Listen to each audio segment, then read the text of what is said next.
behind enemy lines. American citizens trapped behind enemy lines with no timetable of when they might be brought back home by this incompetent, completely inept administration that refuses to do what they're supposed to do. It's unbelievable. Retired Navy Admiral and Texas Congressman Ronnie Jackson told Newsmax on Friday that the Taliban is now holding Americans against their will until the Biden administration recognizes them as a legitimate government of Afghanistan. If the Biden administration is not going to put boots on the ground to go get those American citizens, then what diplomatic approach can the U.S. take to bring these people home? Let's welcome in Rick Grenell, former acting director of national intelligence and former U.S. ambassador to Germany. Rick, great to see you. I'm glad to have you on the program because you're the dude I want to talk to about this. Americans overseas, what do you do to go get them? Well, look, it's not a diplomatic mission as much as it is a military mission when you're in a war-torn country dealing with the Taliban. I don't think it's fair to say to the State Department, sit at a table and try to talk this out. Right. We've been trying to talk it out. If they were a real diplomatic process here, if there was any shot, you wouldn't be negotiating to get your own citizens out. I mean, when a country has diplomats, they seemingly believe in diplomacy. And you wouldn't have to convince another country to release your citizens like this en masse. But what we have here is a hostage situation. The individuals who are Americans in Afghanistan who want to get out can't get out because they're being blocked by the Taliban. Yeah, that is the most infuriating thing. Like, look, we went overseas. We did a lot of bad stuff to bad people. And I always said, like, look, I came home and people were like, well, did you ever try to, like, talk it out? I'm like, you ever tried to talk to the end of a barrel of a gun? No. And the issue is for too long, these inept Beltway insiders with nice suits that go on K Street and have drinks every night to raise funds for whatever cause it is, they always say, hey, you know what? I want to talk about, the diplomatic solutions here. It's like, okay, take your diplomatic hindquarters, walk over to Afghanistan and go be diplomatic. When it doesn't work, you send in people like me. We'll take care of it. We'll neutralize the problem, and then you can go be diplomatic all you want once I get our people home, right?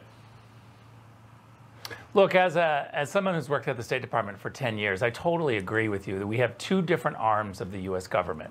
And to be honest, over the last 15, 20 years, we've blurred the two into one thing. Right. And I don't think it's fair to diplomats. We should send in the military only when our U.S. national security is threatened. But over the course of the last 15 years, what we've done is we've sent the military in when we should have been sending the diplomats in. Trying to win hearts and minds is not the job of the U.S. military. No. And so I think we have to dial back and be able to use all of the arms of the U.S. government. And by the way, Carl, that means what we have to be able to do is we have to have diplomats who are willing to go into dangerous posts. I'm a big believer in creating a cone at the State Department of danger posts, where people are trained to go in when it's not totally secure and it's dangerous, but to go in and do the hard work of diplomacy. I agree with that. And I'll say, like, look, I'm a little rough around the edges, Rick. You know me pretty well. I might not be your best representation for diplomacy. However, I'm really good at kicking in doors. So they should unblur that line that you were talking about and make sure that guys like me aren't delivering pamphlets to school children and putting up barbed wire around marketplaces. Totally. Yeah, and I think that's the problem that we've really missed here. So how do you deal, like, going forward though? Like, are we going to end up back in Afghanistan, you think? Well, look, I have one criteria for boots on the ground, and that's only when the U.S. national security is threatened. And that's not saying that we don't have bases overseas to strategize.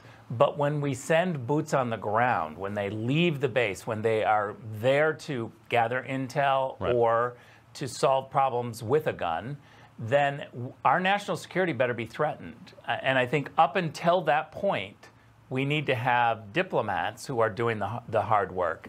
Again, I go back to, we got to retrain the State Department and reprogram them. Right now we have a Secretary of State who literally sat at a cabinet meeting where they decided to close Bagram Air Base and he didn't speak up. And his deputy, Wendy Sherman, didn't speak up. I don't know how you continue in your job if you're going to let 2,500 troops and 5,000 NATO troops, 2,500 American troops, 5,000 NATO troops leave, and you still have your diplomats and direct hires of America at the embassy. Why would you do that in a war-torn country? You should be screaming as the Secretary of State to say, you cannot leave until we leave. Right.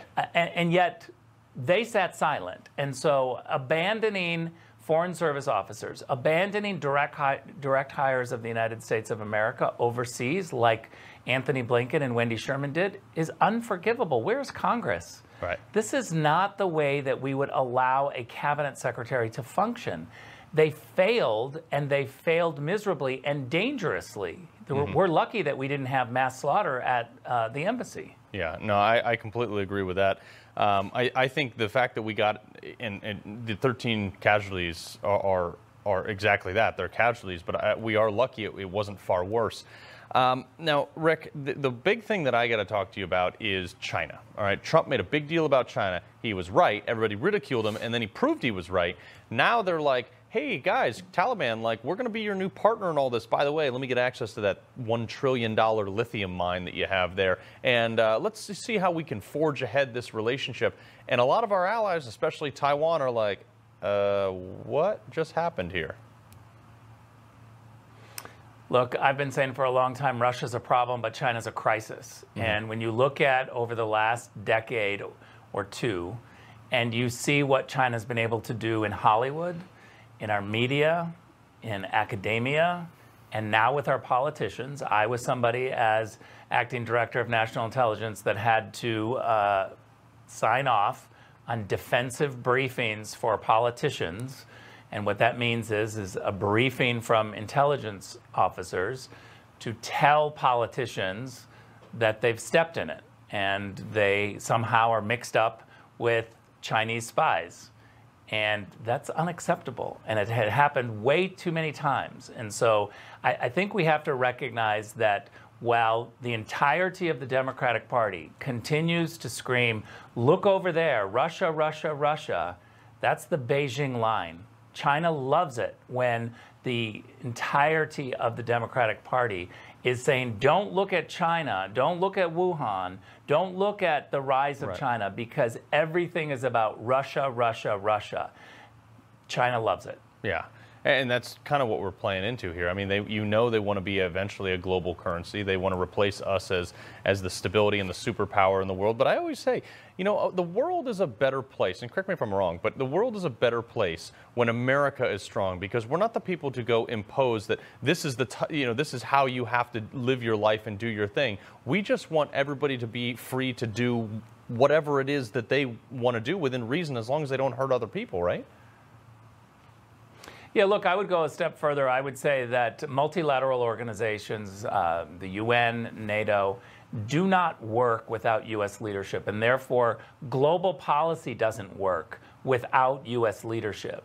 And so we need an America that is engaged when it's appropriate. But I also love the Donald Trump philosophy of America First, because our diplomats and the entire State Department should be making the case that when you put America first, the rest of the world benefits. The world is safer, human rights are protected, capitalism is protected, the rule of law is furthered.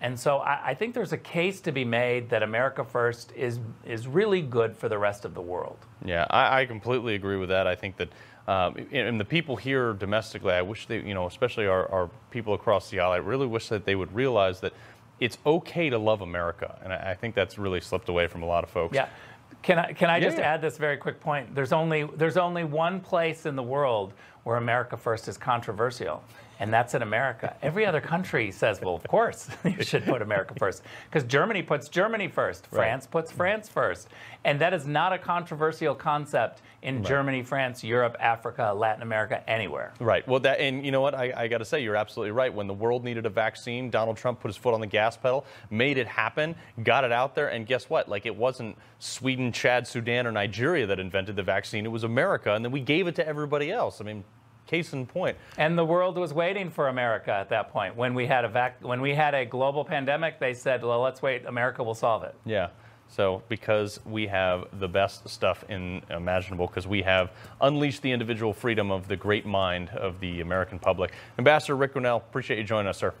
Hi, Emma Reckenberg here. If you like this video, there's a whole lot more to see on Newsmax TV. You can watch for free right here on our YouTube live stream and be the first one here each time our experts break down real news. Just hit that subscribe button, ring the bell icon, and stay with us on America's fastest growing cable news channel, Newsmax TV.